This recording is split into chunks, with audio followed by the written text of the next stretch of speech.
Guys, welcome back to my channel. আপনারা দেখছেন modern রান্না। তো মডার্ন রান্নাতে আমি আবারও একটা নতুন রেসিপি নিয়ে আপনাদের কাছে হাজির হয়ে গেছি। শীতকাল তো প্রায় চলেই এসছে, আর শীতকাল আসা মাত্র বাঙালিদের পিঠে পুলি বাড়িতে প্রায় লেগে থাকে। তো পিঠে পুলির মধ্যে আজকে আমি আপনাদের কাছে শেয়ার করব চুষি পিঠের এই স্পেশাল রেসিপিটি, যেটা আপনারা খুব কম সময়ের মধ্যে বাড়িতে ঝটপট বানিয়ে নিতে পারেন। তো চলুন দেখি আমি কিভাবে চুষি পিঠে বানাই। একটা কড়াই গরম করে নিয়েছি। এবার কড়াইয়ের মধ্যে দিয়ে দিব 200 ml মতন জল। জল যখন ঠিক এইরকম ভাবে ফুটে আসবে তখন এর মধ্যে দিয়ে দিব 250 গ্রাম মতন চালের গুঁড়ো। এখানে আমি 200 ml জল ব্যবহার করেছি, তাই 250 গ্রাম মতন চালের গুঁড়ো ব্যবহার করেছি। এবার ফ্লেমটা বন্ধ রেখে একটা স্প্যাচুলা দিয়ে ভালোভাবে নাড়াচাড়া করতে থাকতে হবে। 2 থেকে 4 মিনিট মতন অনবরত নাড়াচাড়া করলে রেডি হয়ে যাবে। তো এখানে নাড়াচাড়া করা হয়ে গেছে। এবার স্প্যাচুলাতে যে বাকি অংশটা লেগেছিল সেই বাকি অংশটা ছাড়িয়ে রেখে দিব। খুব একটা গরম বা হাতে লাগার কোনো ব্যাপার নেই এখানে। তো এবার এটাকে আমি ঢাকনা দিয়ে 10 থেকে 15 মিনিট মতো রেখে দিব। এবার 10 থেকে 15 মিনিট পর ঢাকনার গায়ে যখন এরকমভাবে চারিদিকে জল লেগে থাকবে তখনই আমি ঢাকনাটা তুলে নিব। দেখুন এখানে আমার পারফেক্টভাবে চুষি পিঠের জন্য আটাটা তৈরি হয়ে গেছে। তো আবারও 2 থেকে 3 মিনিট মতন স্প্যাচুলা দিয়ে ভালোভাবে নাড়াচাড়া করে নিব। দেখুন কত সুন্দরভাবে এখানে আবার পারফেক্টভাবে তৈরি হয়ে গেছে। এখানে জলের পরিমাণটা আপনারা ঠিক মতন রাখবেন, তাহলে আপনাদের পারফেক্ট তৈরি হয়ে যাবে। এবার অপরদিকে একটা থালার মধ্যে এটাকে আমি ঢেলে নিব। আর ঢেলে নিয়ে এটাকে আমি আরও 10 মিনিট মতো রেখে দিব ঠান্ডা হবার জন্য। যখন এটা ঠান্ডা হয়ে যাবে তখন হাত দিয়ে ভালোভাবে মিশিয়ে নিয়ে মাখিয়ে নিতে হবে ভালোভাবে। এখানে মাখাটা ইম্পর্টেন্ট। মাখাটা যদি ভালোভাবে তৈরি হয় তো চুষি পিঠের চুষিটা একদম পারফেক্টভাবে তৈরি হবে।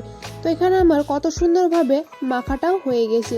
তো এটাকে আমি একটা ভেজা কাপড় দিয়ে 10 থেকে 15 মিনিট মতো রেস্টে রেখে দিব। ভেজা কাপড় দেওয়ার একটাই কারণ যে ওপরটা ড্রাই হয়ে যাবে না, তাই। তো এটাকে আমি 10 থেকে 15 মিনিট রেখে দিলাম।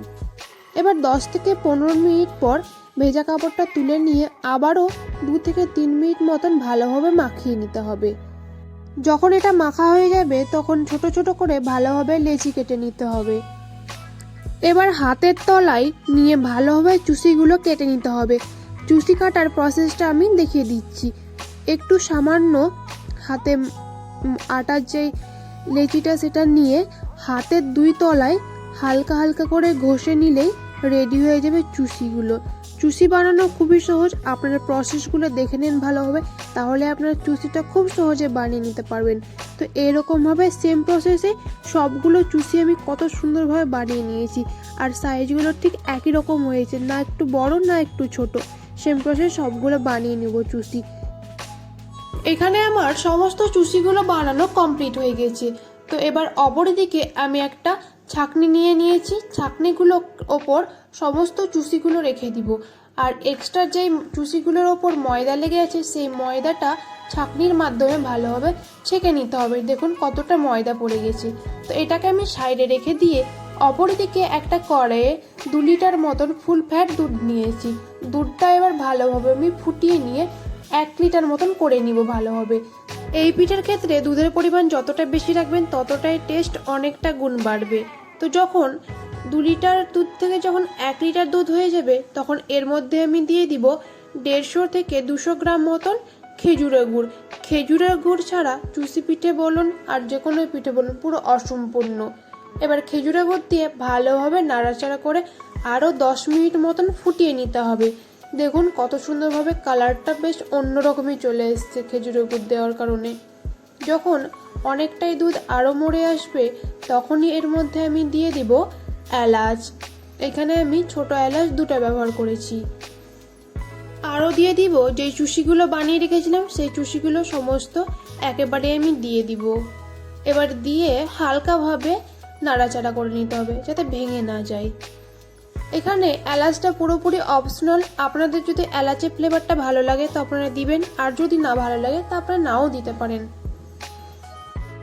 এবার আরও 10 মিনিট মতন নাড়াচাড়া করে নিতে হবে আর ভালোভাবে ফুটিয়ে নিতে হবে। 10 মিনিট মতন নাড়াচাড়া করলে আর ফুটালে কি হয় যে কালারটা অন্যরকম চলে আসবে, আর চুষিটাও ভালোভাবে সেদ্ধ হয়ে যাবে, আর দুধের ঘনত্বটা অনেকটাই কমে আসবে। তো এখানে ভালোভাবে নাড়াচাড়া করে নিলাম।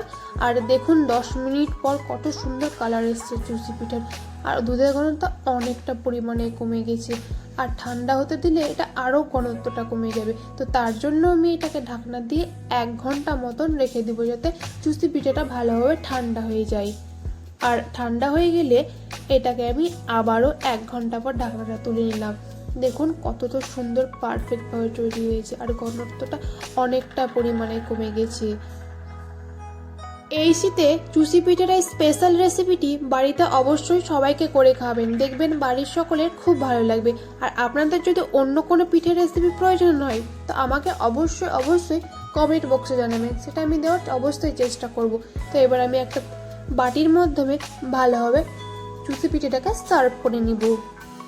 আপনারা এই শীতে কে কী পিঠে বানাচ্ছেন আমাকে অবশ্যই কমেন্ট বক্সে জানাবেন।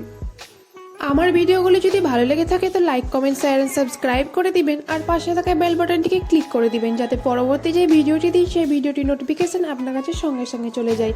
তো আজকে এই পর্যন্তই, আবার কালকে দেখা হবে। ভালো থাকবেন, সুস্থ থাকবেন, আজকের মতন বিদায় নিলাম।